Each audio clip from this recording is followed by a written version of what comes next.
രോമങ്ങൾ ഞാൻ കണ്ടപ്പോ ഇത് യഥാ തലമുടി നരക്കൽ മരണത്തിന്റെ ലക്ഷണമാണെന്നറിഞ്ഞപ്പോ തങ്ങൾ മരിക്കുമെന്നോർത്തപ്പോ ജിബ്രീലിന്റെ വരവ് നിൽക്കുമെന്ന് ചിന്തിച്ചപ്പോ ഈ ഖുർആന്റെ അവതരണം നിലയ്ക്കുമെന്നോർത്തപ്പോ കരഞ്ഞുപോയി നബിയേ. നബി സല്ലല്ലാഹു അലൈഹി വസല്ലമ തങ്ങൾ പറയുന്നു, ആയിഷ, ഞാൻ ഒന്ന് രണ്ട് കാര്യം നിനക്ക് പറഞ്ഞു തരട്ടെ. ഒരു ശരീരത്തിൽ നിന്ന് ആത്മാവങ്ങ് പിരിഞ്ഞാൽ ഈ ആത്മാവ് ഏറ്റവും കരയുന്ന സമയം എപ്പോഴാ നിനക്കറിയുമോ? ആത്മാവ് കരയുമെന്ന് അല്ലാഹുവിന്റെ റസൂൽ പഠിപ്പിച്ചത് സഹീഹുൽ ബുഖാരിയിലുണ്ട്. ഖദ്ദിമൂനി ഖദ്ദിമൂനി ആദിരി എന്നൊക്കെ എന്നൊക്കെ പറഞ്ഞ് കരയുമെന്ന് ബുഖാരിയിലുണ്ട്. പക്ഷെ ഏറ്റവും കൂടുതൽ കരയുന്നത് എപ്പോഴാ നിനക്കറിയുമോ? അല്ലാഹുവിന്റെ തിരുസവിധത്തിൽ ആത്മാവ് എത്തിയിട്ട് തിരിച്ചു വന്ന് ഈ ചേതനയറ്റ ശരീരം കാണുമ്പോ എത്ര കാലമായി ഞാൻ ഈ കൂട്ടിൽ കയറിയിട്ട്, എത്ര കാലം ഞാൻ ഈ കൂട്ടിൽ തങ്ങിയതാണ്, എവിടെയൊക്കെ ഈ ശരീരം കൊണ്ടെത്തിച്ചതാണ്, എന്തൊക്കെ ഈ ശരീരം കൊണ്ട് ചെയ്യിപ്പിച്ചതാ. ഈ നിസ്സഹായാവസ്ഥയിൽ കിടക്കുന്ന ഈ ശരീരം കാണുന്ന സമയത്ത് ഇക്കാലം അത്രയും ഈ ശരീരത്തിൽ നിന്ന് നൃത്തമാടി ശരീരം മൊത്തം സഞ്ചരിച്ച ആത്മാവ് കരയുന്നതാ. രണ്ടാമത് ആയിഷ, നിനക്കറിയുമോ, ഈ മയ്യത്ത് സ്വല്പസമയം കഴിഞ്ഞ് കുളിപ്പിക്കാൻ വേണ്ടി എടുക്കുമ്പോ ഈ ആത്മാവ് അവിടെ മൂലയിൽ നിൽക്കുന്നുണ്ട്. ചെറുപ്പക്കാരെ മറക്കണ്ട, ആത്മാവിനെ നീ കഫൻ ചെയ്തിട്ടില്ല, ആത്മാവിനെ നീ കുളിപ്പിക്കുന്നില്ല, ആത്മാവിനെ നീ മറവ് ചെയ്യുന്നില്ല, ആത്മാവിനെ നീ ഒന്നും ചെയ്യുന്നില്ല. ആത്മാവ് ആ ഭാഗത്തവിടെ നിൽക്കുകയാണ്. ഈ കുളിപ്പിക്കാൻ വേണ്ടി മയ്യത്തെടുക്കുമ്പോൾ ഈ ആത്മാവ് പറയുകയാ, ആയിഷ, എന്റെ കുടുംബാംഗങ്ങളെ, എന്റെ കൂട്ടുകാരെ, ഈ ശരീരത്തെ ഏറ്റവും സ്നേഹിക്കുന്ന ദയവുള്ള സങ്കടമുള്ള ആളുകളല്ലാതെ തൊട്ടുപോകരുത്. അതുകൊണ്ടാണ് നല്ല ആരോഗ്യമുള്ളൊരു മനുഷ്യനാണെന്ന് കരുതി ഒരു മയ്യത്ത് ഒറ്റക്കെടുത്ത് വെക്കരുത്, ഒറ്റക്ക് കുളിപ്പിക്കരുത്. വളരെ മയത്തിനും വളരെ സൗമ്യതയോടുകൂടി മാത്രമേ മയ്യത്ത് പെരുമാറാൻ പാടുള്ളൂ. ഈ ആത്മാവ് എത്ര പ്രയാസപ്പെട്ടുകൊണ്ടാണ് ഈ ശരീരത്തിൽ നിന്ന് പിരിഞ്ഞത്. ഈ ശരീരം അതാ കിടയപ്പെട്ട പഞ്ഞി പോലെ വേദനിച്ചതാണ്. അതുകൊണ്ട് വളരെ സൗമ്യതയിലല്ലാതെ തൊട്ടുപോകല്ല. മയ്യത്തിന് അതാ വെറും കൈ കൊണ്ട് തൊടാൻ പാടില്ല. ഒരു മയ്യത്തിന് ഒന്നിലധികം ആളുകൾ ഒരക്കാൻ പാടില്ല.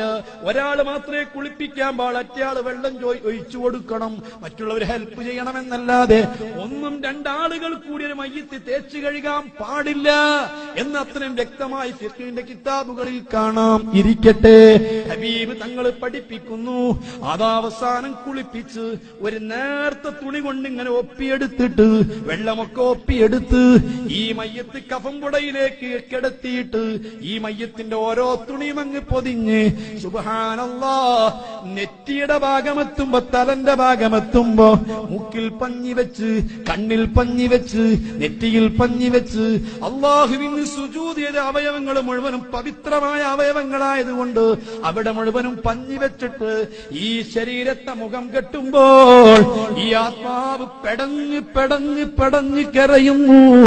മൂടല്ല, പൊതിയല്ല.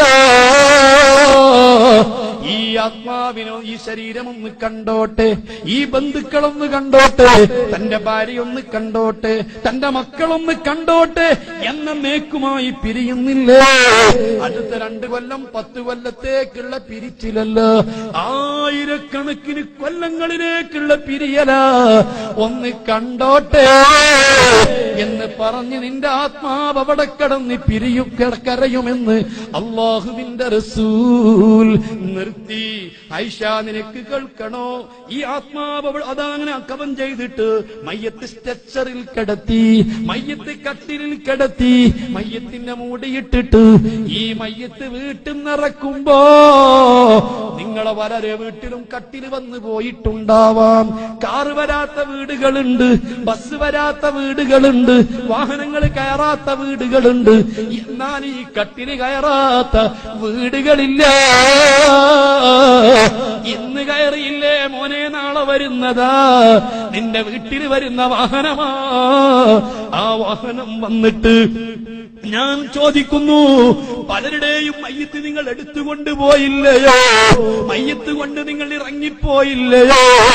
എന്നാൽ നിങ്ങൾക്ക് കേൾക്കണോ, ജീവിതത്തിൽ ഒരു കളവ് പറയാത്ത മുഹമ്മദ് മുസ്തഫ, 90,000 അത്ഭുതങ്ങൾ കാണിച്ചു തന്ന മുഹമ്മദ് മുസ്തഫ, ചരക്കല്ലുകളെ കൊണ്ട് തസ്ബീഹ് ചൊല്ലിപ്പിച്ച് കേൾപ്പിച്ചു തന്ന മുഹമ്മദ് മുസ്തഫ, ആ ചന്ദ്രൻ താഴേക്ക് ഇറക്കിക്കൊണ്ടുവന്ന് പിളർത്തിയിട്ട് 1000-കണക്കിന് ആളുകൾക്ക് കാണിച്ചു കൊടുത്ത മുഹമ്മദ് മുസ്തഫ, പാമ്പിനെ കൊണ്ട് സംസാരിപ്പിച്ച മുഹമ്മദ് മുസ്തഫ, അതേ ചെന്നായെ കൊണ്ട് വാചാലമായി പ്രഭാഷണം നടത്തിയിട്ട് 1000-കണക്കിന് സ്വഹാബികളെ കേൾപ്പിച്ച മുഹമ്മദ് മുസ്തഫ. അതൊന്നും പറയാൻ ടൈമില്ല. ആ റസൂല് പറയുകയാ, ആരാ മോനെ അള്ളണ്ട് എന്ന് പഠിപ്പിച്ചതാരാ? ഈ നോമ്പ് നിനക്ക് പഠിപ്പിച്ചതാരാ? ഈ മാസം നിനക്ക് പവിത്രമാണെന്ന് പറഞ്ഞു തന്നതാരാ? ഇന്നത്തെ രാത്രിക്ക് പ്രത്യേകതയുണ്ട് എന്ന് ആര് പറഞ്ഞത് കൊണ്ടാ നീ വിശ്വസിച്ചത്? ആരാ നിനക്ക് ഈ ഖുർആൻ അല്ലാഹുവിന്റെ കലാമാണെന്ന് പറഞ്ഞു തന്നത്? ഈ വിശുദ്ധ ഖുർആൻ കണ്ടുപിടിച്ചവര് കൂട്ടത്തിലുണ്ടാവാം, വ്യഭിചരിച്ചവര് കൂട്ടത്തിലുണ്ടാവാം, നിസ്കാരം ഉപേക്ഷിച്ചവര് കൂട്ടത്തിലുണ്ടാവാം. അതേ സമയത്ത് ഈ വിശുദ്ധ ഖുർആൻ നിന്ദിച്ച ആരെങ്കിലും കൂട്ടത്തിലുണ്ടോ? ആരും ഈ ഖുർആൻ നിന്ദിക്കലില്ല. ഈ ഖുർആനെ എല്ലാവരും ബഹുമാനിക്കുന്നു. ഒരു ദിവസം 80 കോടി ജനങ്ങൾ വായിച്ചു കൊണ്ടിരിക്കുന്ന ഒരു ഗ്രന്ഥമുണ്ടെങ്കിൽ ഈ വിശുദ്ധ ഖുർആനാ. ഈ ഖുർആൻ പടച്ച റബ്ബിന്റെ വചനമാണെന്ന് ആരാ നിന്നെ പഠിപ്പിച്ചത്? മുഹമ്മദുർ റസൂലുള്ളാഹ്. ആ റസൂലാ മോനെ പറയുന്നത്. ആരാ നിനക്ക് നരകമുണ്ടെന്ന് പഠിപ്പിച്ചു തന്നത്? ആരാ നിനക്ക് സ്വർഗമുണ്ടെന്ന് പഠിപ്പിച്ചു തന്നത്? ആരാ നിനക്ക് ഈ കാര്യങ്ങളൊക്കെ പഠിപ്പിച്ചു തന്നത്? ഈ ദീനാരാ നിനക്ക് പഠിപ്പിച്ചു തന്നത്?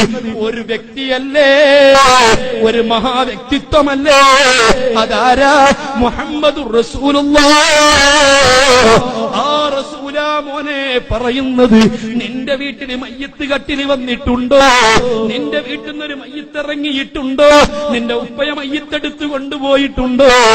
ഏതൊരു മയ്യത്തും വീട്ടിൽ നിന്നിറങ്ങുമ്പോ ആ കട്ടിലിന്റെ മുകളിൽ ഒരു പുതപ്പ് കൊണ്ട് പുതക്കാറില്ലയോ?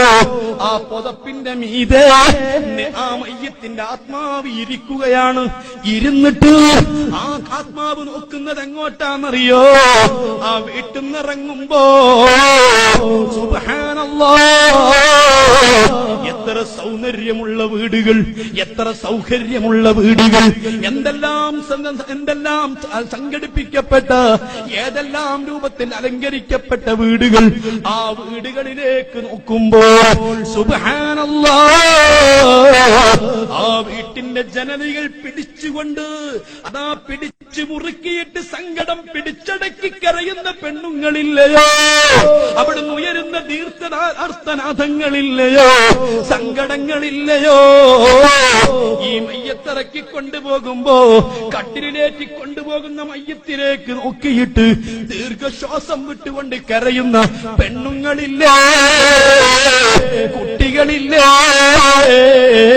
അതേ മുതിർന്നവരില്ലേ? ആ കരയുന്ന ആളുകളെ കൊള്ള നോക്കിയിട്ട് ഈ കട്ടിലിന്റെ പുറത്തുള്ള ഒരു വാക്കുണ്ട്, മറക്കണ്ട. നാളെ നിന്റെ വീട്ടിൽ നിന്ന് ഒരു മയ്യത്തിറക്കുന്ന സമയത്ത് നിന്നോട് പറയുന്നതാ. ഒരു മയ്യത്ത് വീട്ടിൽ നിന്ന് കൊണ്ടുപോയിട്ടുണ്ടോ? പറയാതിരുന്നിട്ടില്ല. ഇനി കൊണ്ടുപോകുന്നുണ്ടോ? പറയാതിരിക്കൂല. പറഞ്ഞതാരാ? എന്റെയും നിന്റെയും ഹൃദയത്തിൽ സൂക്ഷിക്കപ്പെട്ട മുത്ത് മുഹമ്മദ് മുസ്തഫ തങ്ങൾ പറയുന്നു.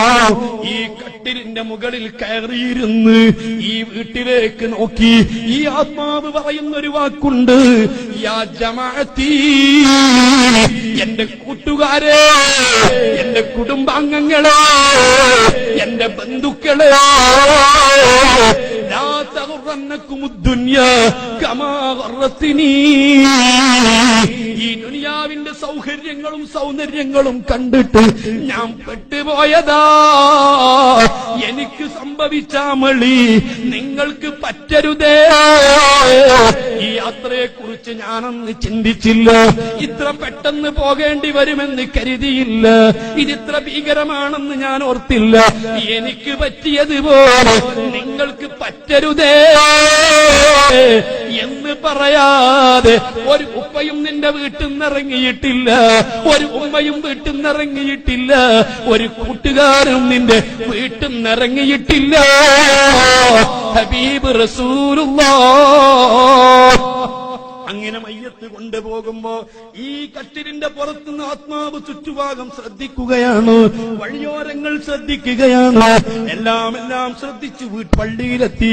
നിസ്കരിക്കുന്ന സ്ഥലത്തെത്തി. നിസ്കാരം കഴിഞ്ഞപ്പോ എത്രയോ ആളുകൾ പിരിഞ്ഞുപോയി. കൂട്ടുകാര് പലരും പിരിഞ്ഞുപോയി, കമ്പനി പലരും പിരിഞ്ഞുപോയി, ബന്ധുക്കള് പലരും പിരിഞ്ഞുപോയി.